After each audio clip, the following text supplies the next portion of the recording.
צהריים טובים, Rabbi Yaakov Shepherd. First of all, thank you. It's very. We talk in Hebrew. It's kind of maybe weird for me to talk to you in English. Okay. Yeah. So welcome. Well, thank you for having me, and welcome to my humble podcast. You're the first guest not in Portuguese. The original idea was to make in Portuguese, so opening up new opportunities. I want to start telling you a story that I didn't know you had a middle name. You remember this? You probably remember. I didn't know you have a middle name. The Benami, I think we used to call you Rabbi Yaakov, and I know Shepherd's family, Rav Shepherd, and I was once in the Yeshivat, something like 11 p.m. I was going back to my room, and then you and your wife were coming down for your stairs, and she looked at me and asked, maybe you want to go with him to Terem, to accompany him. And I said, okay. Instead of, she was maybe, leaving the children, tired, something like that. Okay. So we need to take 2 buses, went to Terem in Derech Hebron. And we got there, we're in the waiting room, and someone calls, Yaakov, Avraham. So I stand up and Yaakov and Avraham, let's go. And so and so you tell me, no, you don't need to accompany me all the way until the doctor. You can sit here and wait outside. So I didn't think it was automatic because they call Yaakov and Avraham, so I'm going. I didn't remember this. Yeah. So I found out you have a middle name. Okay. Baruch Hashem. So thank you. So let's start with cliche questions. Me and my wife, we made some cliche questions to open up conversations. First of all, how do you think if 2 old friends from your maybe childhood or younger years, teenager, were to meet each other, one of them asked the other, do you remember Yaakov? So many years I never heard of him. Do you know what's going on in his life today? What end up with his life? How do you think they would describe you, like in standing one leg?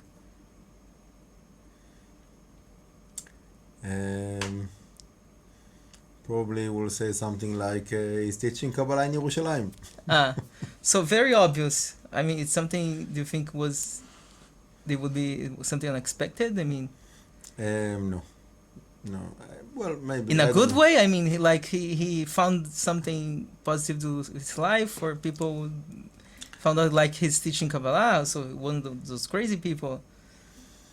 I don't know. Obviously, it depends. It depends who would it be, but my youth friends. So we were involved in like spirituality and art and like different things. So in a way, not surprising to deal with Kabbalah is a kind of like a legit like development from this direction. And obviously the best place to do it is in Yerushalayim. So obviously. So if I remember years ago that one of my youth friends, when I started to get like serious in the Torah, so he said the comment like whatever like you were doing like in your life, you took it like all the way to the end, like you like push to be like the best, like as much as you can to take it seriously. I don't feel that I'm serious enough, but I understand that for other people from outside, people that they look and for them I look like someone that like really extreme, that goes like further than what they would do. But yeah, for me, I don't feel that I'm extreme. That I'm extreme. I feel that I'm like pretty much relaxed in the way that I'm doing things. I'm not, I meet people, especially here in Kever David, that they are like they have this tendency of like being like extra fanatic and like to I think it's more about pushing like a certain view. When someone is like you have like a certain like approach, view of how life should be, how people should act, and he's trying to push not only himself, also to people others around him, like in that direction. So that gives that feeling of like it's like too extreme. That is, the people feeling not comfortable with it. But the way that I'm trying to do things, also for myself, and also the way that I'm offering it to other people, is a way of that is like relax, calm down, do whatever you're comfortable with, get used to that. If it feels good, so take another step.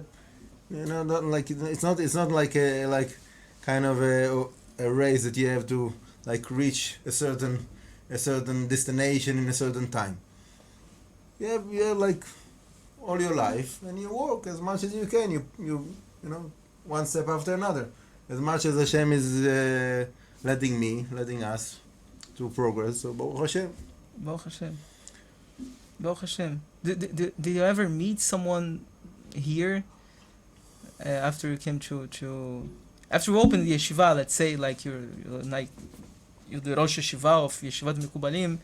Did you ever meet someone from your youth from? And they saw you like what? A little bit. I didn't really manage to keep a lot of relationship. No, I mean Neshamot. I mean, this is a place a lot of people come and go. Yeah, a little bit. Yeah, there was. They were surprised. They were happy for you. They were like something unexpected. They were surprised. Like, what's going on with you? What are you doing here? Okay, fine. That's what I do. That's where I live. Yeah, Baruch Hashem. Look, it's definitely like a exception, like to have a merit to live inside of King David's tomb. Like from all of the 7 billion people in the world, there's like 10 families here. So to be one of those 10 families is not something that is simple. How long you're living here? Since I got married, about almost 18 years now. No, before you got married, before I got married, I was like 2 years here, Yeshiva. like Bechur. And then after I got married, 18 years, so I'm here like living in the same apartment and teaching Torah. So in the beginning it was more Gemara, and then more Halacha, and then more Kabbalah. Baruch Hashem, Baruch Hashem. This a bit midrash. It was, I can't remember. It was the yeshiva of Rav Bartenura, Ovadim Bartenura. We have a tradition that it was a room of Rav Ovadim Bartenura, that he was writing his commentary for the Mishnayot here, and then it became to be like late, the last 3 generations here is Rav Dr. Kahana, that he was like his office or his house. It was his office. He was like in charge of all of the holy places in Eretz Israel, and that was his office, because he heard this story and he felt like very connected to this place. And then he gave Har Zion to Rav Goldstein Zatzal, and he made it to be his office. Yeah, this is his smicha certificate. Yeah. And then for some years it became to be like a girls' school, the office of the yeshiva, and then the president of yeshiva gave it to me to make a Kabbalah yeshiva here. Baruch Hashem. Baruch Hashem. Baruch Hashem. It's a very very cozy place. Who had the merit to be here?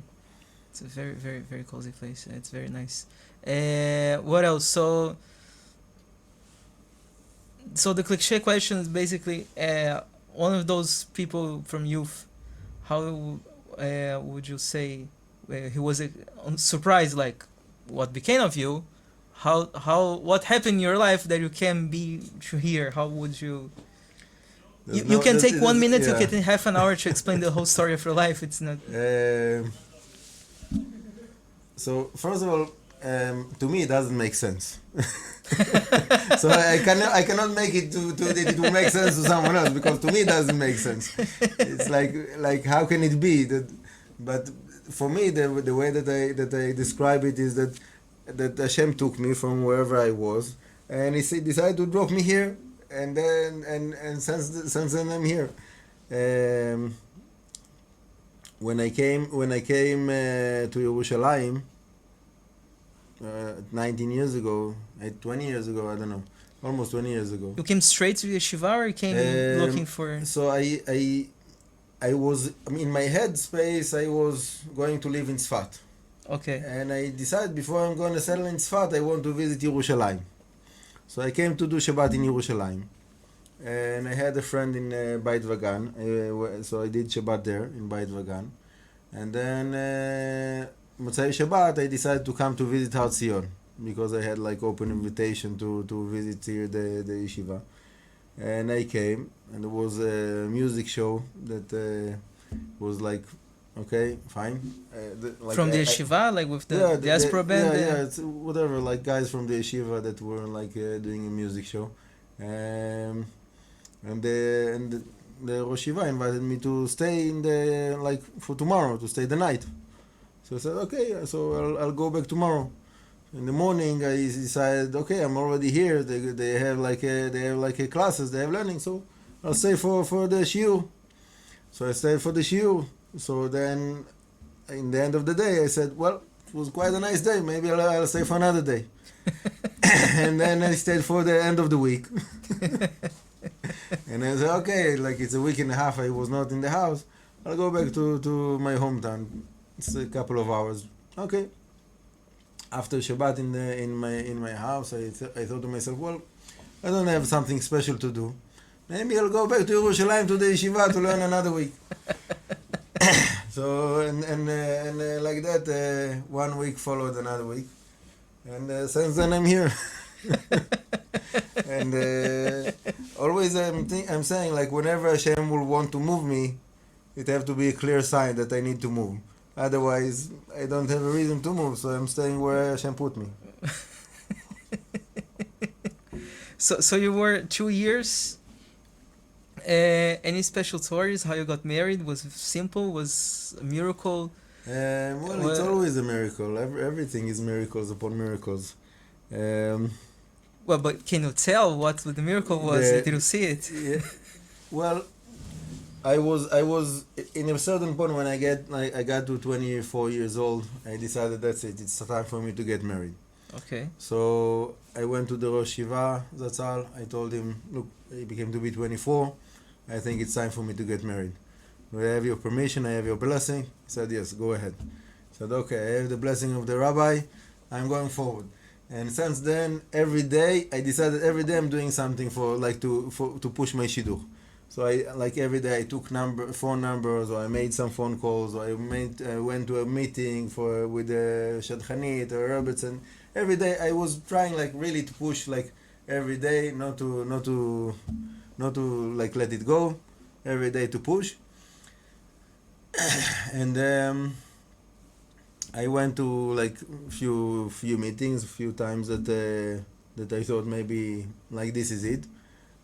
But for Hashem was just another part of the journey. And when I finally met my wife, it was the way that the shidduch came was it made sense that it will be something more serious. It came it was through my aunt and her, the aunt of my wife.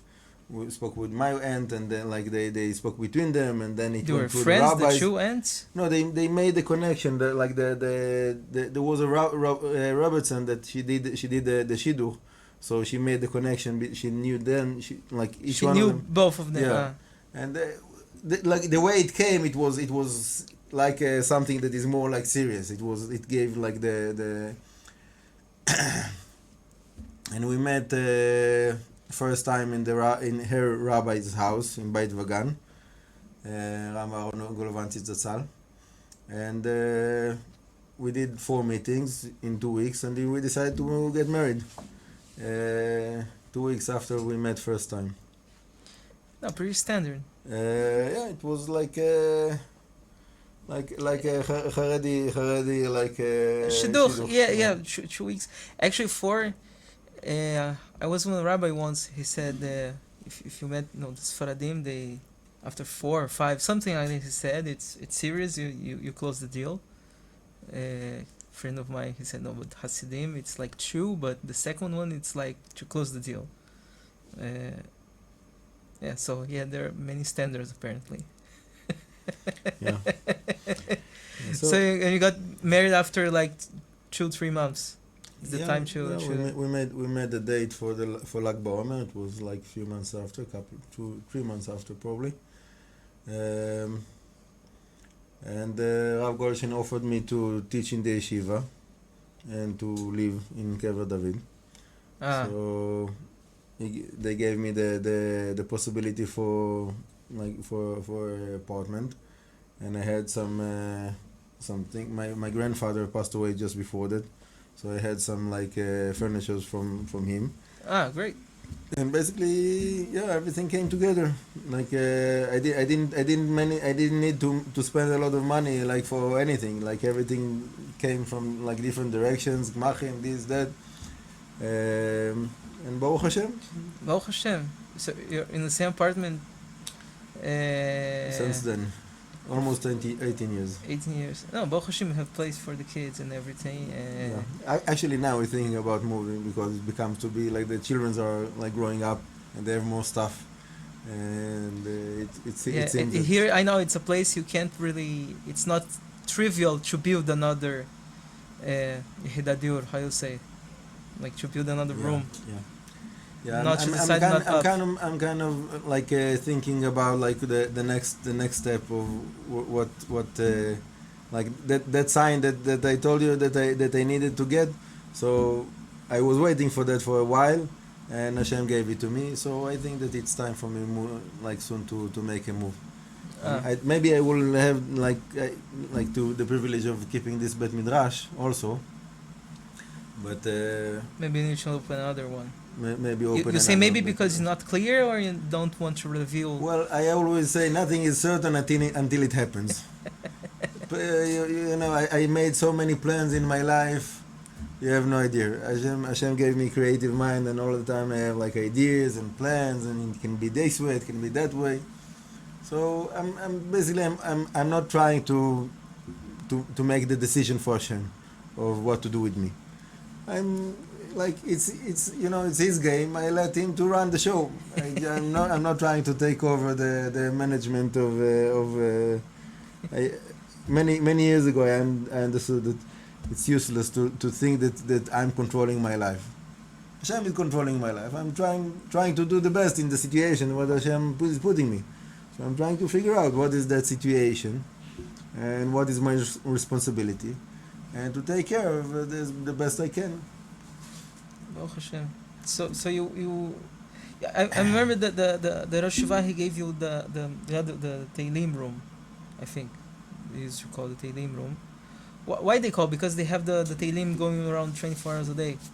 The Rosh Yeshiva Zatzal, he had the idea of having there a room for people to come to say Teilim, special for Itbodedut v'Tfilah. They wrote on the wall. So it fits to Kabbalah. So when he decided to make a yeshiva for Kabbalah, so it makes sense to make it in that place. So you were on the first place, and now it's a digging site for. It's nothing. Since I left there, there's nothing that is serious that is happening there. But you left basically because the antiquities authorities they thought to make a dig. And now it's just a closed place. Baruch Hashem, so apparently you finished. It was also locked before I came there for years and years and years. Once a while they opened it to do something, but it was nothing happened there. It was 3 years that I was there that it was active, and since then it's locked again. Baruch Hashem. Apparently it was enough. I remember in Ashur you telling about the stones. Then it's a thought on the stones of Bet Midrash. Right. So apparently finished. Yeah, We we finished. finish the tikkun. So Hashem, Give you another Hashem place. is moving me before wherever I can do, like I can help. So that's where Hashem is placing me. Baruch Hashem. So when how this is working? The Rosh Yeshiva giving you a bit midrash to study Kabbalah. I mean, clearly he knew that you were proficient enough in Kabbalah. Yeah. But how this came to be? The Rosh Yeshiva Zatzal, he had many students, thousands of students. But between all of his students, there were two rabbis that he said that was his two main students in his life. Okay. Those two students, one of them his name is Rav Green, that he opened Birkat Torah in the old city, and now he made a new yeshiva in LA. Is as far as I know, LA, maybe Silicon Valley, I'm not sure, but somewhere there in the States. One of them. And the second one is Rav Rafael Sadin. Rav Rafael Sadin, that I learned by him my smicha for Yoreh De'ah. He's one of my rabbis in Halacha. So in a certain point, he saw that I'm serious about Kabbalah, and he told me, Rav Yaakov, אתה תהיה הרבי שלי לקבלה. תלמד אותי קבלה. So I started to teach Kabbalah Rav Sadin. So everybody in the yeshiva looked up to Rav Sadin. He was like one of the main students, the main rabbis of the yeshiva.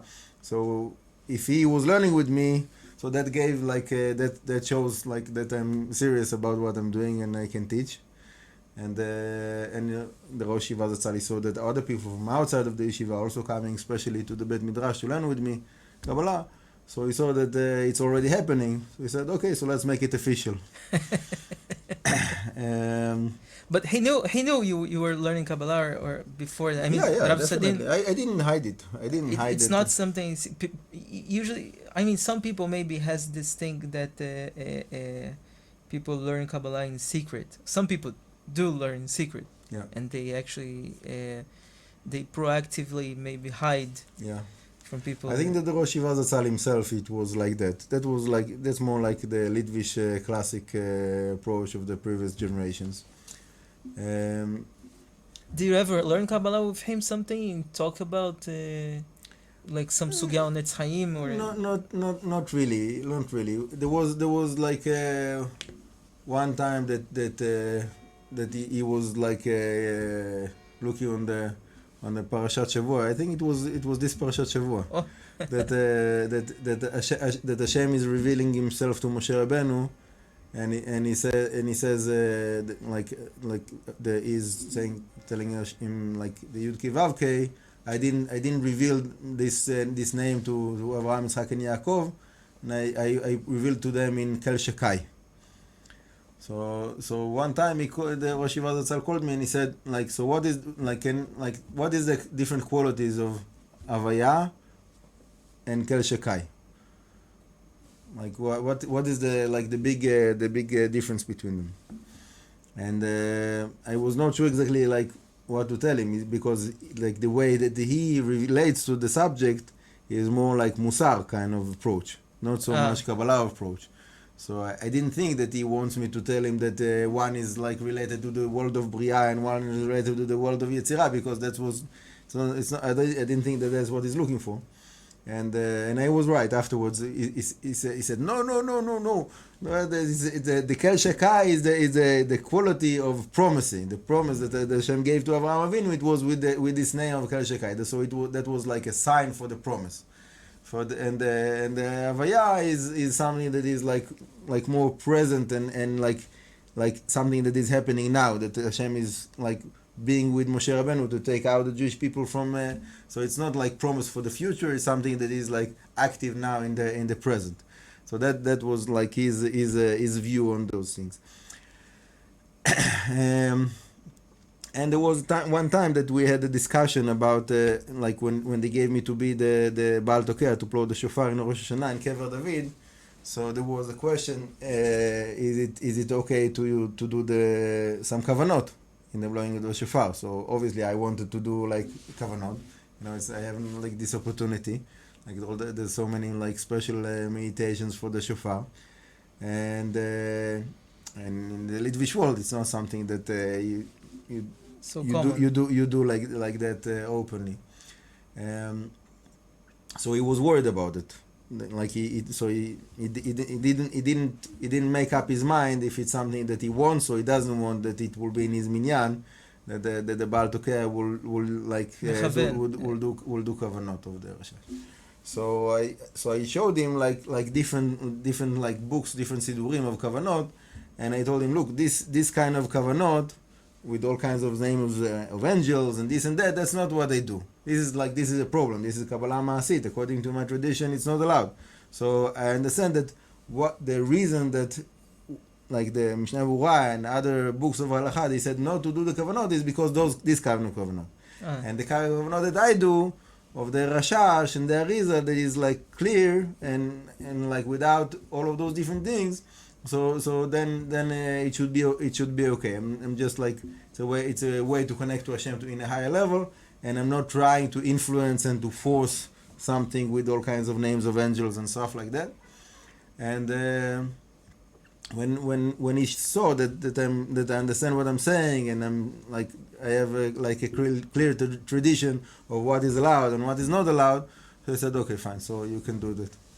If that's the case, so you can do that. Baruch Hashem, and now you're the Baal Tokea. Yeah, it's been how many years? Then. Probably at least 10 years, maybe more. I don't know. Quite a lot of years that Baruch Hashem. Baruch Hashem. It's interesting, I understood that Hashem made, like in all of the holy places in Eretz Israel, that the Baal Tokea in the minyan of Rosh Hashanah is doing kavanot of the Rashash. I checked it. Also in Kever Rachel, also in the Rashbi, also in Me'arat HaMachpelah.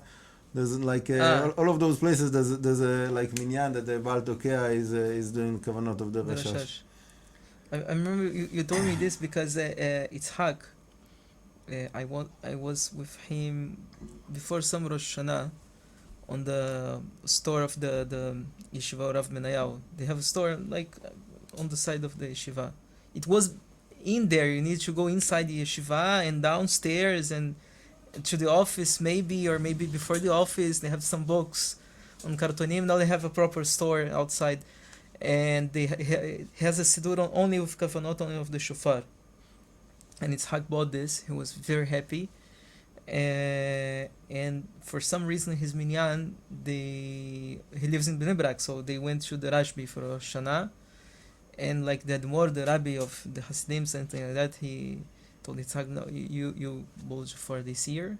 I mean, maybe he saw he's learning like the Siddur, and so he was very happy, very big opportunity, and I told you that, and he said, so Mina Shamayim, like Bizchut HaRashash, and every Makom Kadosh, they have at least one person. It's very, very interesting.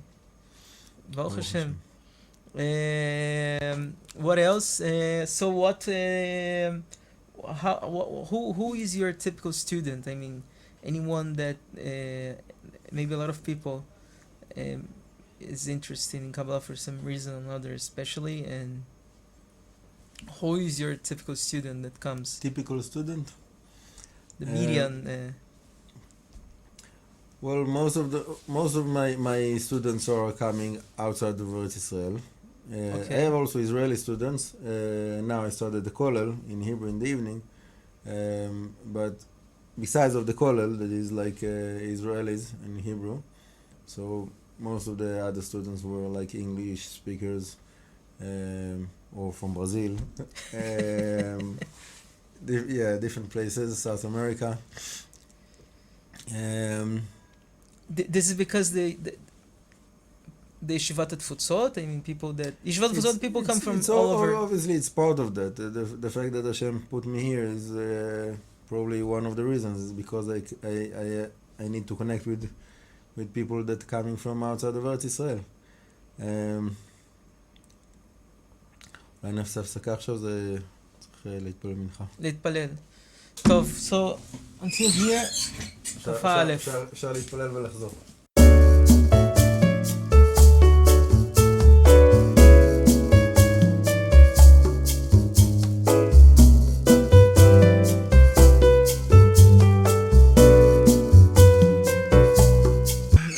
welcome back after Minha.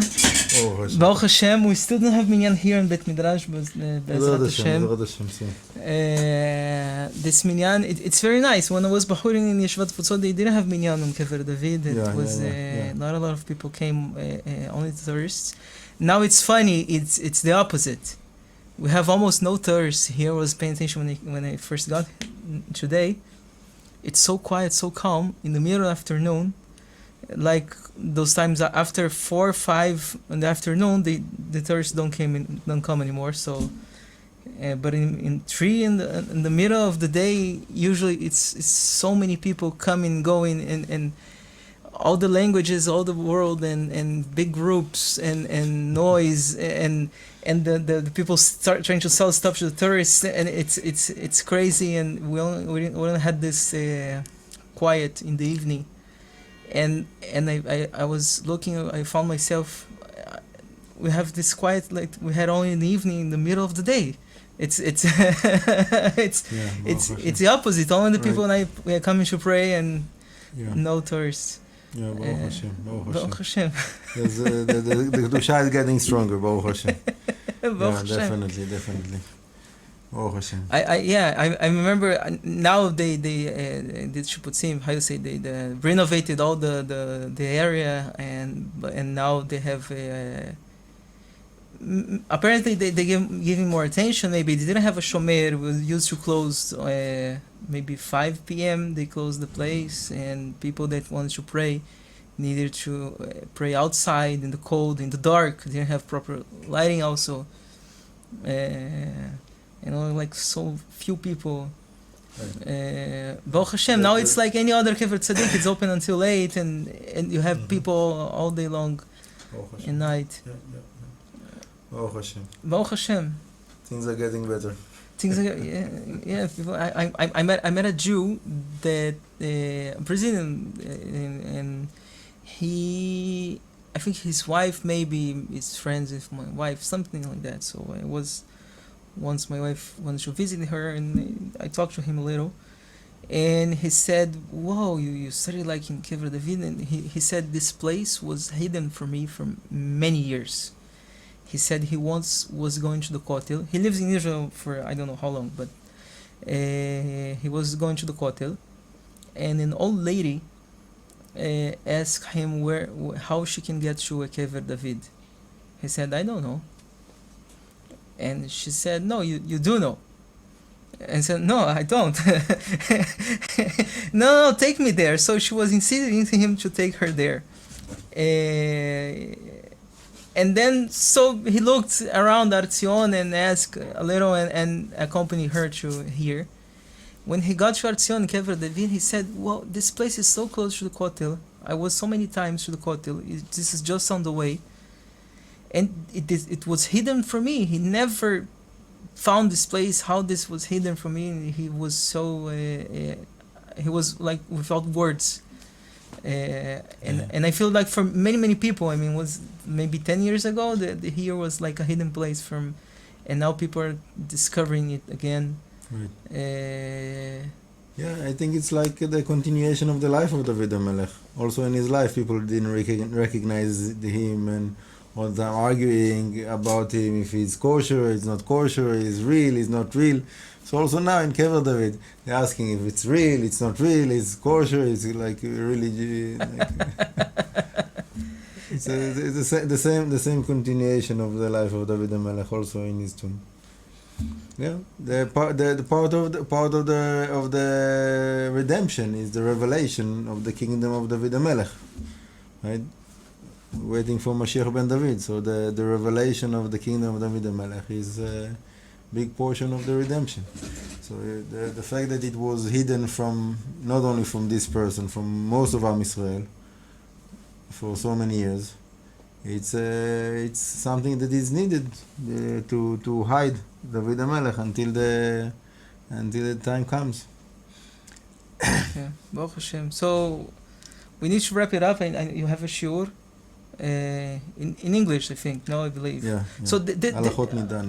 Alachot Nida. So people come to the Yeshivat Hamekubalim to learn Shulchan Aruch.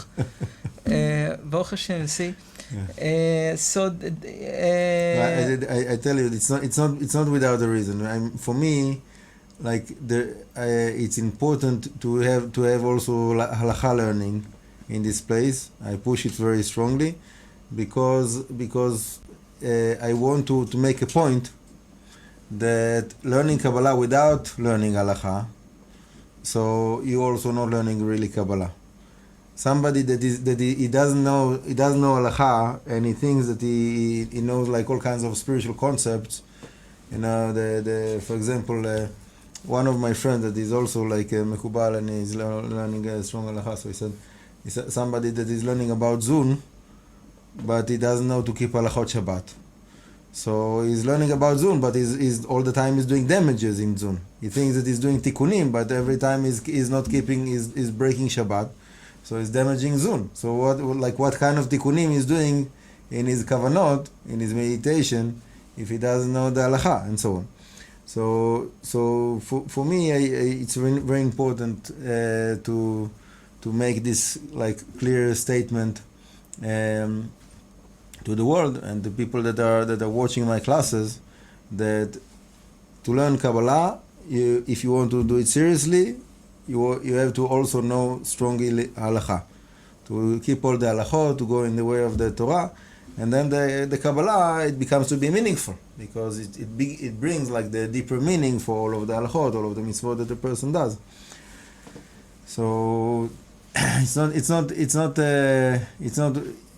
also good like to like for anyone to learn halacha, but I think that specifically for people that they are interested in Kabbalah and meditation, so to bring it down, as they say, to connect it to the physical dimension, is through the halacha. This is the way that Hashem is teaching us how to make the connection between the spiritual and the physical, is with the halacha, and that's a big portion of what I'm trying to give over in my classes.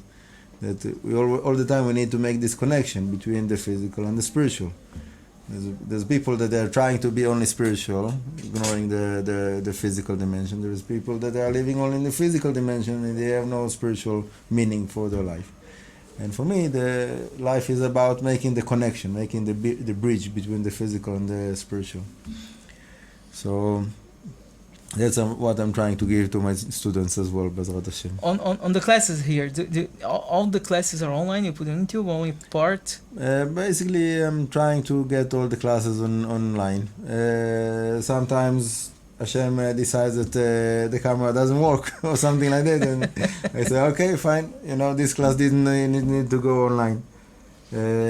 But generally, for me, I know that there's many people all around the world that they want to be here to learn, and they can't. So, as much as I think that this is the main reason that Hashem brought all of this technology to the world, is that people will be able to, to learn Torah. All the creation is for the Torah learning. That's what the sages are telling us. So to use the platforms that are available. To give over the Torah, specifically from this holy place, Imitation Tetzet Torah, I think it's very, very important. So as much as I can, I try to use all of the platforms that I can reach and all of the different ways of reaching out to people. So you have the YouTube channel, have the website, kingdavidkabbalah.com. All of the social media platforms, as far there's so many, maybe I missed a few, but all of the main social media platforms.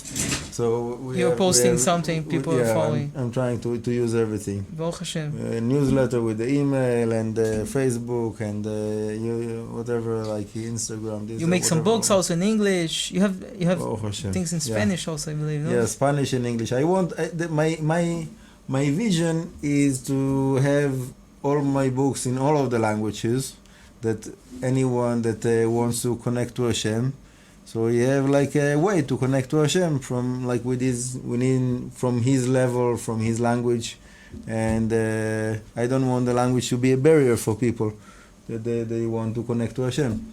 So I'm trying as much as I can to build a system that anyone in any level, with any background, with any language that he knows, will be able to connect to that system and to have like content that is good for him, that is relevant for him in his place, in his life, in his language, in his level of observance and everything, and start to climb up and to get higher and higher levels of spirituality and connection to Hashem,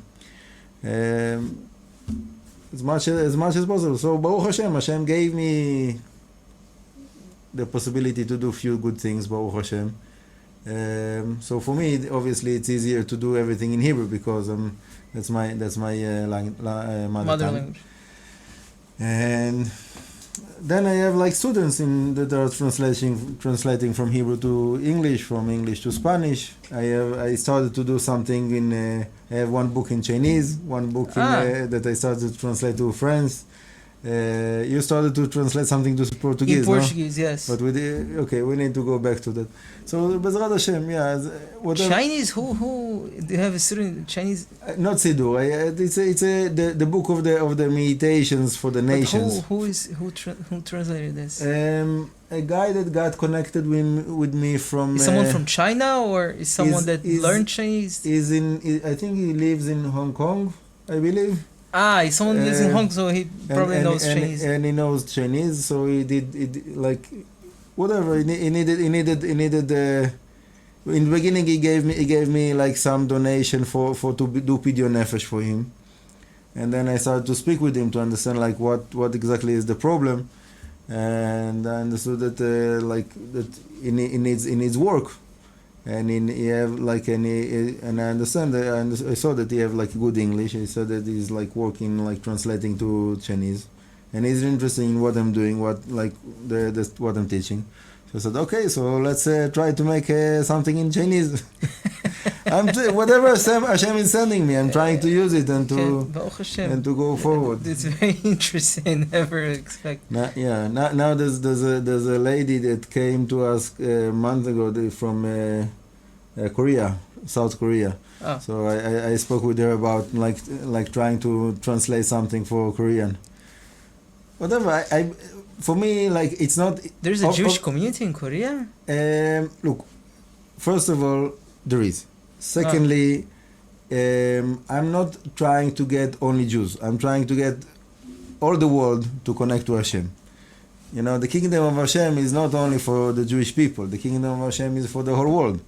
So I believe that it's very clear in many sources that Israel or Lagoim, Am Israel, need to show the world what is the right way to connect to Hashem. So obviously, it's not the same teachings, it's not the same practice, but we have to be able to offer something for non-Jews as well. So I have a group of Noachites, also in the WhatsApp, Noachite Kabbalah, and I wrote lately. I printed a book that is like meditation for the nations, light to the nations. So Baruch Hashem, slowly, I'm like I want to have that and to translate it to all the languages, and I think that also for Jews it's good because it's like in a way it's like Chazal says Derech Eretz Kadma LaTorah, right? There is basic concepts of like what does it mean to be a human being before being a Jewish man, to be a human being. So part of being a human being is to be able to connect to Hashem. It's something that is like basic need of every human being, not only for Jews, and also for Jews that they don't know how to connect to Hashem. So those like basic meditations that are like without any holy names or something like that, just like the basic concept of you have that privilege, you have this possibility, so use it. Yeah, we have I call it a spiritual technology that is implanted within us. Hashem created us with this built-in spiritual technology, and we need to learn how to use it. So I'm trying to give it over in those books, in different ways, different techniques, meditations, introductions, and so on. And Baruch Hashem, there's good feedbacks. There's many people that they came back to me and they told me that it really changed their life and helped them to connect to Hashem in a higher level. Very interesting. South Korea never. I don't know much about Korea.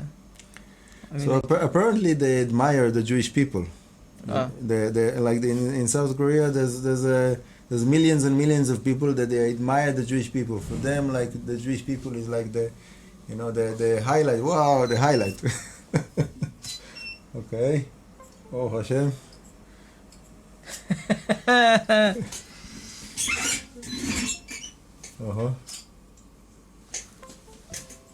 מה זה אומר שזה מפסיק בזה? שנייה, המחשב הוא עם בטריה, אז זה לא בעיה. זה גם סוללה. השאלה אם המצלמה הכל עובד? לא, כנראה. כן. שנייה, זה נשאר בכיס שלי לכאורה. Okay, I have a little slight problem with the lights. Baruch Hashem, I remember everybody is lighting up the heat. I said highlight and then it's turn off the light. So what else? So I was talking before Minha. You're a typical student. You have like shurim in Hebrew. Shurim in Hebrew is very advanced. It's like that's the deepest, with like the deep teachings of the Arizal and the Rashash for the deep meditations, like things that are very very like complex systems of techniques of meditations. You would say that one needs to understand Hebrew, or it's because the student that it's one of the I do translate them to English also for like people. There is people that are coming to me to tutor them like one-on-one, that like we're learning together like the teachings of the Arizal, and I translate it to them to English. It's possible to do, but those specific classes of like the very advanced meditations, I don't know if it's something that should be like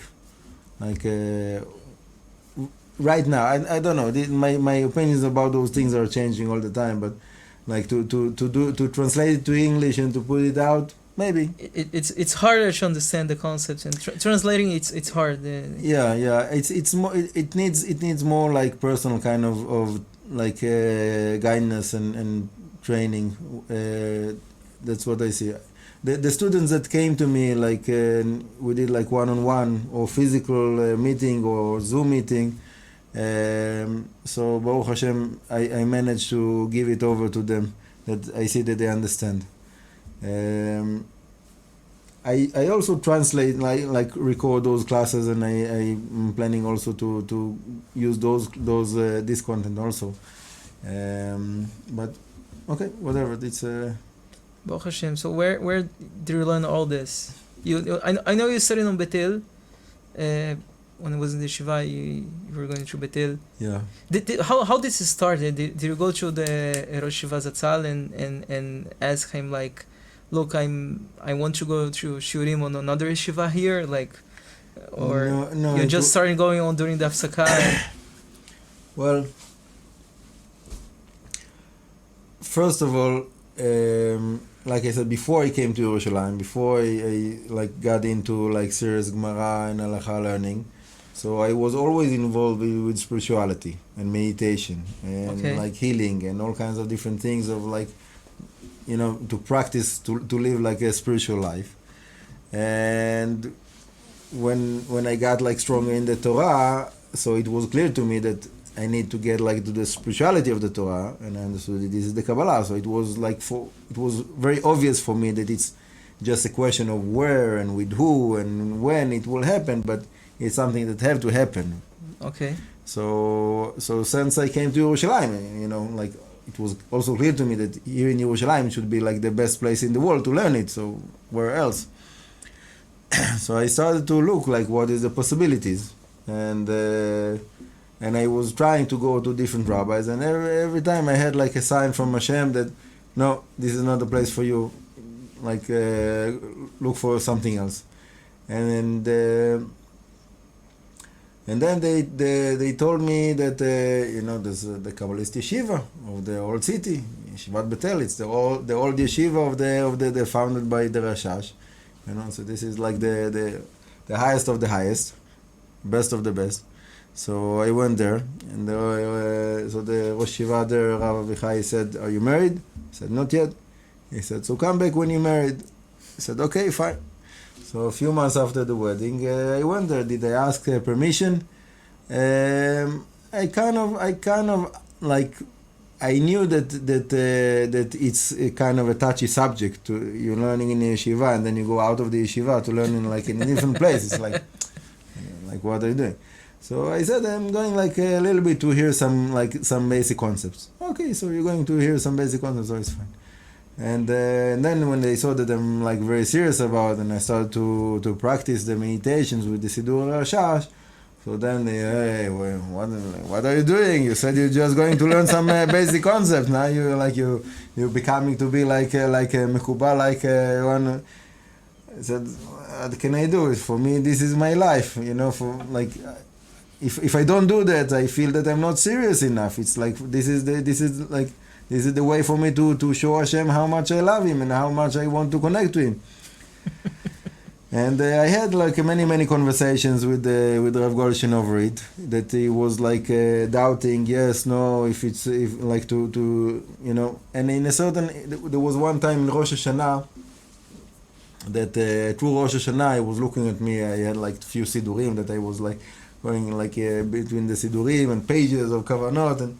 And in that Rosh Hashanah, he looked at me, he called me and he said, "You're really able to do those like the two things together, the like to keep like to do everything like properly, and also to add the kavanot and the Kabbalah." Okay, Baruch Hashem, kol hakavod. So for me, like that from that point, it was like he gave me the approval that for me it's okay, and I understood from him that. For him, it was like a contradiction, that he was trying to apply like some things, and he felt it was a contradiction for the, like, and so many people tell me that they find it's a contradiction between the kavanot of the Kabbalah and the basic kavanot of like the meaning of the words. So many people they feel that if I go with the meditations of the Kabbalah, so I lose the basic connection that I have to Hashem with the basic like meaning of the words of what I'm saying. And I think that also for him, for Rav Goldstein, it was like he felt that it's like it's a contradiction, and he said no, like it's. But better he saw you were able to it, so it's okay. But yeah, so Baruch Hashem, it's I got the blessing, and then when he saw that it's like getting like more serious about it, and he gave me to open yeshiva, so he also pushed me to write the sidur. Like the first sidur that I made. It was with his like enthusiasm that he wanted me to produce like a book of kavanot to the world, and he was trying to push me to that, and Baruch Hashem. So that was the result. Before he passed away, I just managed to print that first book, and when he was in the hospital, I came to him to visit him in the hospital a couple of days before he passed away, and I gave him the book. That I told him like he was not able to speak in that point, but I think that he was with happy. The sidur you made the Ashkenaz. Yeah. That was your first book. That was the first sidur, yes. No book. First or sidur. The first book. First book, yes. Wow, Baruch Hashem. Yeah. So that was from like he was pushing me for that, and Baruch Hashem I managed to give him to hold it before he passed away. Baruch Hashem. And is definitely a big like a part of the fact that I'm here and I'm doing what I'm doing is because he was open for that. And I understood that actually he wanted to open like Yeshivat Hamekubalim years ago, and he didn't have like someone that he felt that he felt that he rely on him. You know, he didn't want to take someone from outside that he doesn't know him. He wanted someone from inside of his students, you know.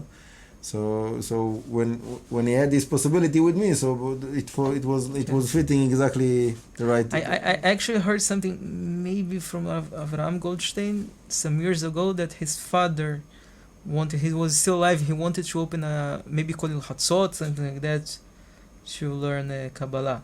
Yes. But of course, I mean, it was clearly not for me. I'm Bahur, and of course it's not for me, but okay, good for you, something like that. Baruch Hashem, I mean, this is something apparently he wanted. Baruch Hashem, yeah.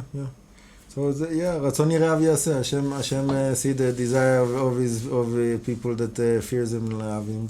loves him, and bring it to the reality. Okay, so now you have students like from Yeshivat Futsot, some Bachurim. You have some Avrechim.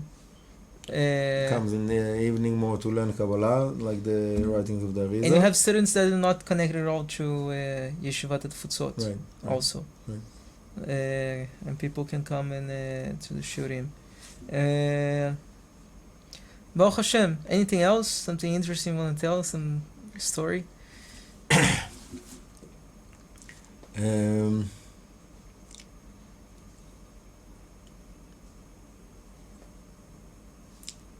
I think that the main thing that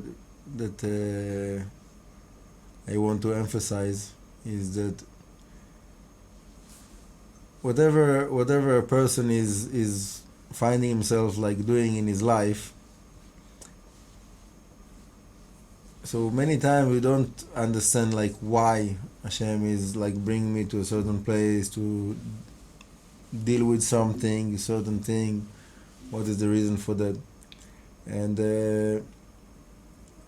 when things are coming together after a while, that's the reason why I had to be in this place and I had to meet this person, and if I would not meet him, I would not. So then that wouldn't happen. To see that like the chain of the divine providence that Hashem is leading us in our life. I think that's part of the beauty of like presence from Hashem that is giving us like revelation of understanding like what stands behind the different things that are happening, and for me that's like one of the things that I'm dealing with, also for me, and also like to try to help others that are coming to me to be able to see that.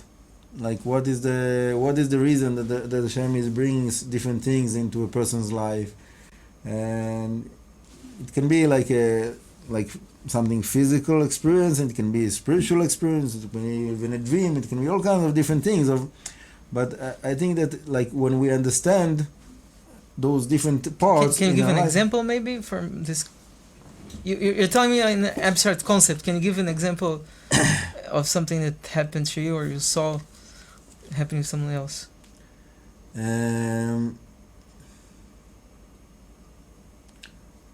Well, like the easiest for me is to speak about you in this case. Usually, I'm like my examples is from the person's life, whoever is sitting in front of me. Okay. So like with you, how did you start to learn Kabbalah with me?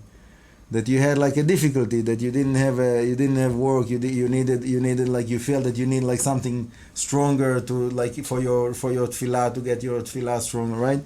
So I tell the story differently, but okay, I'm gonna let you finish. No, but I'm saying like so Hashem brought you to a certain situation, a certain difficulty in your life, a certain stress that you needed to find a solution, and then from that, like you got to like something that is like very big and profound, which is like to pray with the kavanot of the Rizal, the Rashash, right?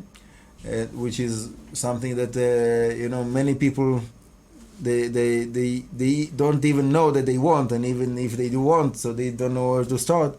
So something like that, and that's what I'm saying. That so to see that now I understand why it happened in my life, because I needed to get to that point that it will open me to this possibility to go in that direction, and that's something that I understand the concept, but it's not something we can always see. Sometimes exactly. That's what I'm saying. That for me, part of what I like to do for myself and also to help others is to see the divine providence of Hashem in our life. And I think that as much as a person he lives in that level of like there is a relationship between me and Hashem. Hashem is not ignoring me. Hashem is with me. And when a person understands that, so then this is like they call it a game shift. It's like it's a different life to live. I think that most of the people in the world, the source of their difficulty is that they don't know if really Hashem cares about me, really Hashem loves me. Hashem actually, I saw many, maybe more or less in the modern world, there is people assume as something obvious. Many people, like the modern philosophy understanding of the world, like obviously someone as big as God, as the creator of the world, doesn't care about something so small as a human being here. I mean, the universe, so many galaxies and stars and this and that. Why would he care of something so little? Like if it's even smaller than if a human being created I don't know, I'm responsible for this room, for a building.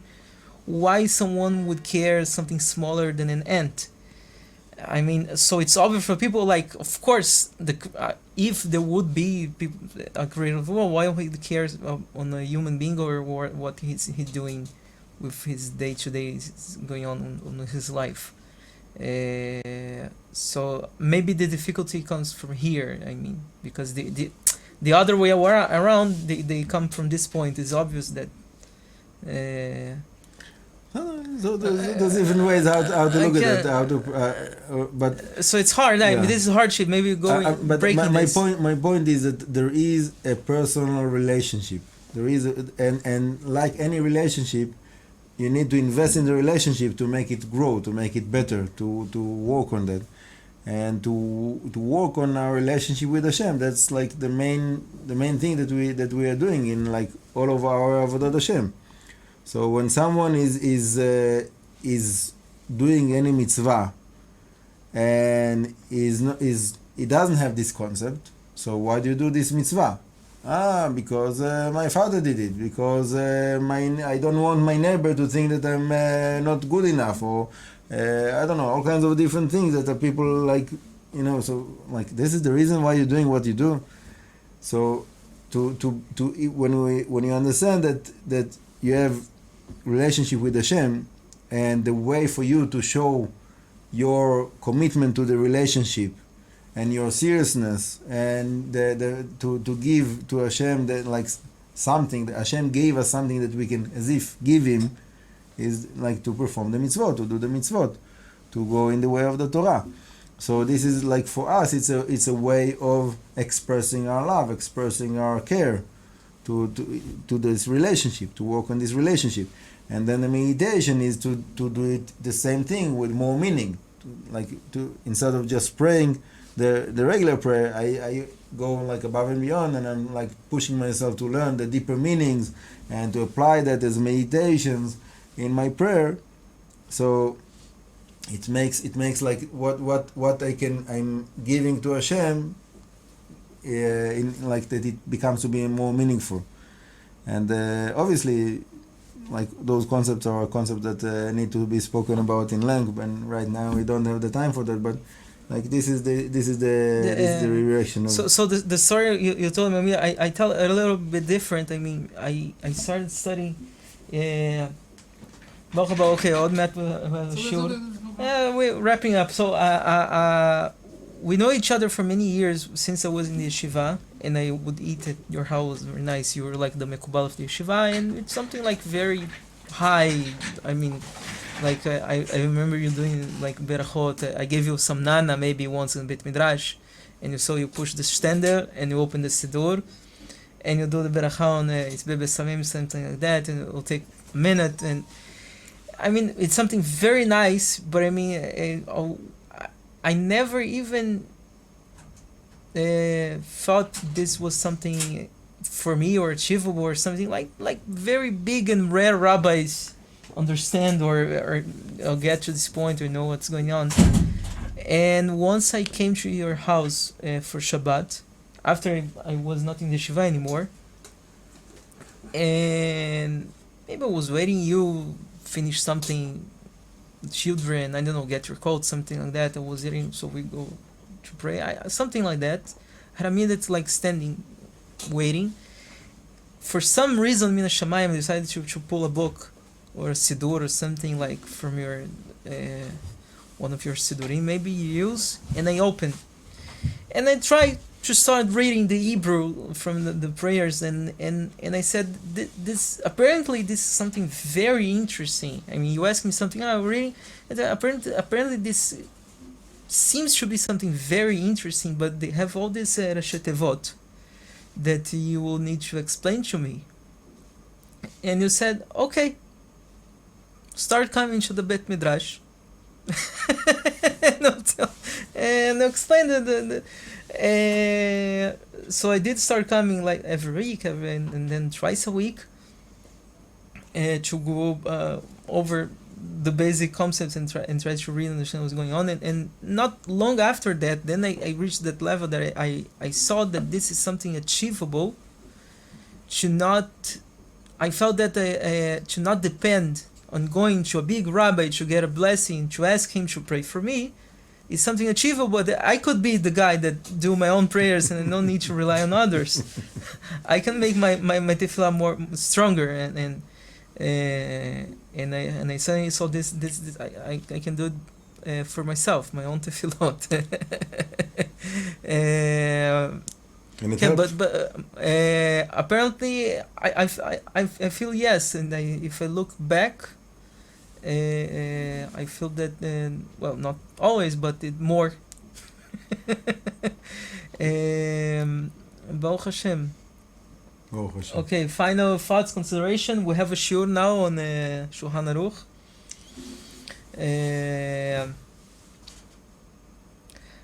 There was something I was going to say, but I forgot.